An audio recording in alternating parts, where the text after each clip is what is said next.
اللہ وہ ہے جس نے رات اور دن بنائے، جس نے انسان بنائے، جس نے نر و مادہ بنائے، جس نے پوری کائنات بنائی، جس نے ہمیں سیدھا راستہ دکھایا، جس نے مخلوقات کن کہہ کر بنائی، جو ہر چیز پر قدرت رکھتا ہے۔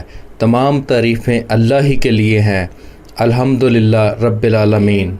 اگر کسی کے بال جڑ رہے ہیں اور وہ بہت پریشان ہے تو سورۃ اللیل کو باوضو ہو کر بسم اللہ الرحمن الرحیم کے ساتھ 40 بار پڑھ کر سرسوں یا ناریل کے تیل پر دم کرے اور رات کو سوتے وقت مالش کرے۔